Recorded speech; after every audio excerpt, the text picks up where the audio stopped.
But then I went through some dark days where I didn't play out. Like when I was about 18, all I did was drink every night. Oh, so you kind of And I just didn't got really. the best of I you. lost touch with it. I still played, but I wasn't playing out. And that's about the time. So this would have had to have been kind of like after the high school band, after you did a little bit of I did solo that stuff. Pepper Pot stuff, and then I stopped playing out for a while. Well, all right. Well, then this will lead us into like the next part. Like, what was it that kind of got you out of that, and then got you into the next band you were in? Well, because I was playing at home, and then I had no direction. I wasn't gonna do anything. Mhm. So, the drummer from Destiny, Link, he come by. I was buying a van down the street, Mhm. and he walked by and he goes, "Hey!" He saw me. Comes over. "Hey, we got this band. We're trying to get together at my house. You think you'd want to be in a band?" I says, "Well, I'll tell you. I'll come Tuesday night. We'll check it out." Well, so Lincoln started that. Yeah, so I No went kidding. down there. Paul was there. I met him. Mhm. Lincoln and Paul. These are guys from the Destiny band. Around what year? Like, what time period is this that all this That would have was started? 1978 Oh wow. early on, because I had that massive. Well, so this car is still accident. quite a few years before I was even born. Well, actually, it was 79 because I had that massive car accident just before that. That's why I was buying the van. Oh, okay. I remember the band. And I I went down on Tuesday, and we really sounded good. But they had this keyboard player that was real chintzy. We didn't really like him that much. Mhm. And back then, it was a 5-piece band. We had a bass player named Gary, and we had 2 guitars and a drum, and we had a keyboard player. But Dave Meadus, he was really out there. He was fucking weird. So we fired him. Yeah. We all got It's just stoned funny. and You're like, fired him. oh, he was fucking I weird. was so upset. I was living with your mother at the time. Yeah. And I was so upset. I was driving home. I went right through a red light on the Taunton Green, Ugh. and they pulled me over, and I felt awful. So I called Rick Weldon the next day, which is my buddy from high school. who Yeah, the played guy who bass, was playing But he bass. was a virtuoso classical guitar, piano player Uh-huh.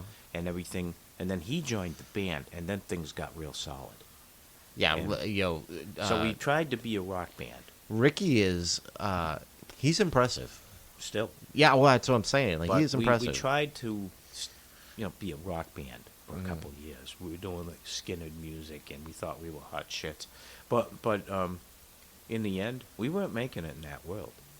And you were making peanuts. You were killing yourself. Every guy's going home with $20 in his pocket, and you're out all night, and it wasn't working for us. And then we discovered that we went to a few VFWs and played like function music. Mhm. And even though we weren't doing that, and next thing you know, they were hiring us for these different things. And about a year later, we started doing weddings, and then we got to have some kind of format. Oh, I know this is where it starts big time.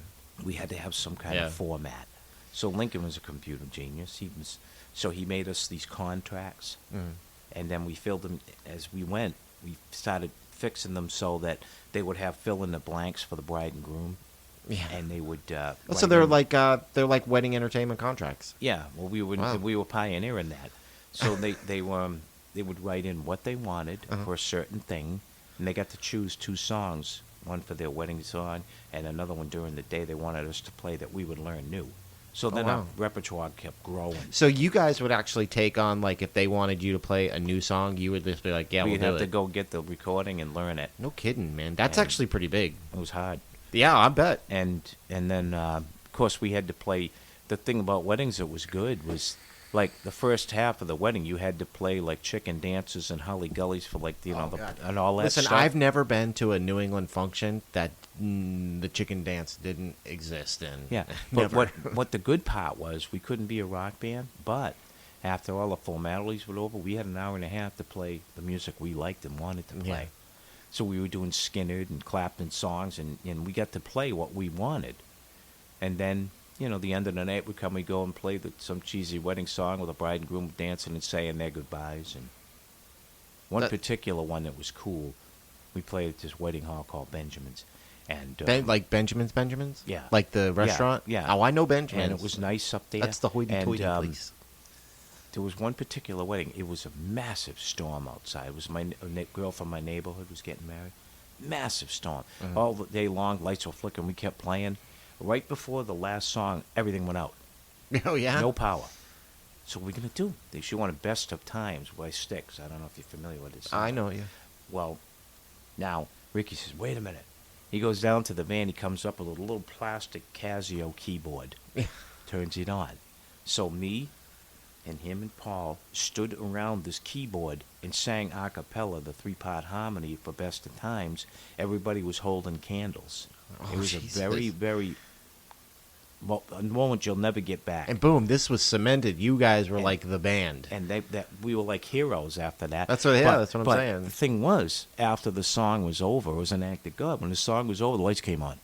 You needed that. And we used to do like a rendition when people were like exiting, like Somewhere Over the Rainbow, like a jazz version of it.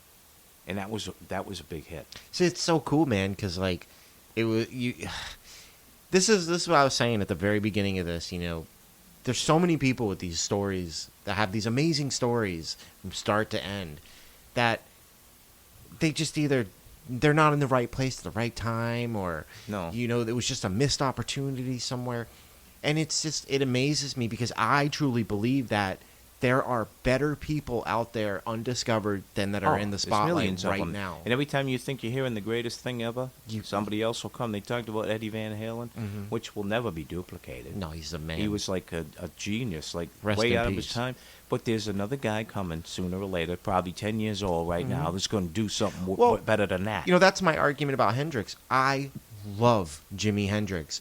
And Jimi Hendrix created this like road for people to follow on, that he made everybody, like you said, oh, anything's yeah, possible. but you know what? If he hadn't have been here, No, that's what I'm saying. there would have been, there wouldn't have been Eddie Van Halen. Yeah, There'd be but no Stevie Ray Vaughan. That's There'd what be I was none going of to say that. is that Jimi Hendrix technically isn't the greatest guitar player. No, but if you But- think but- about something, Stevie Ray Vaughan, he'll do like probably 40% of Jimi Hendrix covers. Yeah, I've heard him. Yeah, I like Little You Wings, know? his big one. But the point is what I'm saying is, he wasn't the greatest, but without Jimi Hendrix, everything that we look back on and love wouldn't exist. He turned his switch to something that nobody had ever seen before. We would have strictly had Clapton. Yeah. We but- needed Hendrix to go and dethrone but Clapton. see, but the thing was, it's not a dethroning. They were doing completely different stuff. They loved each other, but Not at first, they didn't. they learned, different styles of music. I mean, they were both technically blues guys, but you know the Hendrix was story doing on it him, much too? different. Jimmy was Mickey Dolenz from the Monkees. Thought Jimmy was the greatest, because they were doing something nobody did. The Monkees, they go out and tour. When they went on tour, they did the real stuff, and they thought Jimmy would open up for them, which they had him do, because they thought maybe their crowd would appreciate him. They hated it. They booed Yeah. him and everything, Wow. and he would come off stage and they'd be, "Man, Jimmy, we're really sorry." Well, Hendrix didn't really get his feet wet until the Monterey Music Festival. Yeah, that was but where the thing people was were is like, that wow. all these different venues, like of types of music, like the Monkees, understood that Hendrix was what he was, and they were trying to boost him too. Yeah. And nobody would ever think that Jimi Hendrix opened for the Monkees, but he did. Well, I think it's easy or not easy, but it's a lot of people think Jimi Hendrix had this like, extensive career, but he was only really famous for a couple of years. Yeah, because like you got to understand too, the Monkees, when they went on in concert, they were a rock band in concert. Because my wife saw him, Mickey Dolenz and those guys play. He had a big afro, and they always say, "Oh, Mickey didn't play drums." Yeah, he did, for real. All those guys played their instruments for real. But when they did the show, there was a lot of The creative- Monkees. All right, I watched or listen. I saw something about the, movie. Monkees. There's a movie. Well, out not the there, a movie. It was documentary. like a documentary or something. But it actually said that in the beginning, none of them guys really played, and then something happened along the way where they didn't like the fact that they didn't play. Well, Nesmith. So they started the playing. guitar player Nesmith was the only one that actually played. Yeah, guitar. but the rest of the guys, it was just for show. They were basically like the first boy band. So what they did was they had creative differences, and there was a lot of fighting because they wanted to play their own music on some of the stuff. So what they eventually ended up doing to appease them is they let them go out on tour playing their own music, but they kept doing the show. Yeah. And it was cheesy, but the kids loved it. I grew up with them, and we were like, "Oh, the Monkey." Yeah. Well, see, to me, that's more like pop music. I mean, they back had, in the day. it was because it came out with these things like lunch boxes and all this Oh, other, yeah. That are worth a ton of money now. Yeah, and those guys are actually, Mickey Dolenz and Nesmith are still doing a tour, Yeah. and it's their last one, the Mickey and Mike show, and they play all the Monkeys stuff, and they're gonna finish up, but because they said, well, Mike had some heart trouble. Well, they're almost 80. Yeah. Well, the Stones, I mean, I don't know what's wrong with those guys. Those guys are going to be around forever. Well, one of them's gone. Yeah. And it won't be long before another one goes. I mean, look, the Beatles, there's one left. Two. Who Ringo. is Ringo still around? I thought Ringo died. And Paul McCartney. I thought Ringo was dead. Now, everybody's laughing about a super band. Was a joke because the only original members of the Stones actually Ringo. are Keith Richards and Mick Jagger, and they said a super band: Mick Jagger and Keith Richards with Paul McCartney and Ringo. Oh man, that'd be kind of cool. That would be cool. Man, I have. I see McCartney's lost his fastball singing though. Yeah, He's almost 80. But he's McCartney, dude. Like he's a legend.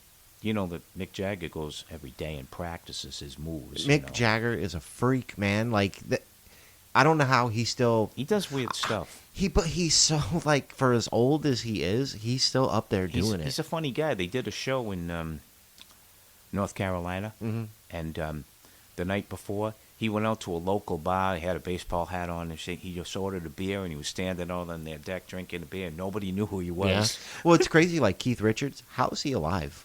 No one knows. Did he pickle himself with like dope back in the day? I think so. He's crazy. He still smokes and drinks, and yeah, but I feel like he should be dead. He's toned it down. He even wrote a cookbook with English food recipes. Yeah, yeah. But it's just nuts, dude. You see him, and it's like I think people expected him to die 30 years ago. He's cool, you know. Oh, he's super cool. He's the way Keith he plays Richards. guitar. What people don't realize, they hear the records, they think it's just standard rock, but he takes guitars and tunes them all these weird ways. He's got a bunch on stage that do different things. Well, Keith Richards is another one of those. Like he's not necessarily the best guitar player, but he pioneered a style. There's a style there. Well, he pioneered a style. When you hear a record, if you didn't know it was him, you know it's him. Well, see, this is another thing. Like, if kids are listening to You'd be this, like, that's Keith Richards. if kids listen to this, or if any teenagers listen to this, it's not necessarily about how technical you can be. It's about making it your own. Because if you can pioneer your own thing, I got my create own your, create your own sound. But I'm saying, like, for kids now, like, I think because of like TikTok and Instagram, you see all these like these virtuoso guitar players. So it makes other people like myself not really want to play because you feel so inferior. But it's not always the super technical. Sometimes it's just about being you and creating your own thing. You have to create your own niche. I don't care what, like Eddie Van Halen, I'll never play like that. But I have a style that no one else has. Well, there's a new kid now. I wish you'd look him up. His name is Tim Henson. He's like 27, but he's famous. He's in this band Polyphia. And he does that. But the thing about him is that he does something that nobody else can do. Well, that's what you do. Yeah, and he is incredible. Like, he does a lot of, like, tapping, and I don't even know how, you just have to look it up. But the music is beautiful. It's beautiful, but it is so complex. Yeah. And he makes it look so easy. But the point is that he did his own thing. Well, I always felt like you're never going to be the greatest, so you might as well be you. And Well, let me ask you this. I listen to a few other podcasts, and I'm not going to name drop it on my own podcast, but there's a podcast I listen to. And one of the questions that he likes to ask, or he's asked people, was, will we ever get like guitar gods again, or is that era over? Well, no, because there's so many of them now. There was only a few back then, and they were the gods of rock, and now everybody's a god of rock, so it's not the same now. But you don't think that other people will come along and change the guitar world? Maybe, no, yes, maybe. It's hard to say. Yeah. Because everything has been so done Yeah. that it's going to be hard to really... Well, I know a lot of people are trying to say, like, guitar is a dying instrument. Probably is. It's not.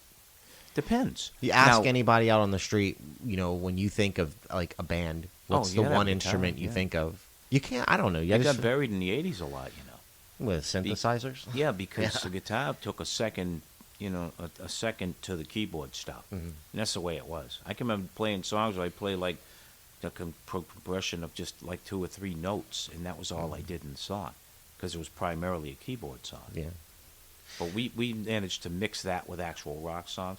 So we could go into a club in the 80s and play the 80s music, but also play some rock songs, and everybody accepted it. So it was... Yeah. Sicilianos was like that. You could go in and do that. and I've heard you talk about Sicilianos my whole life. And they thought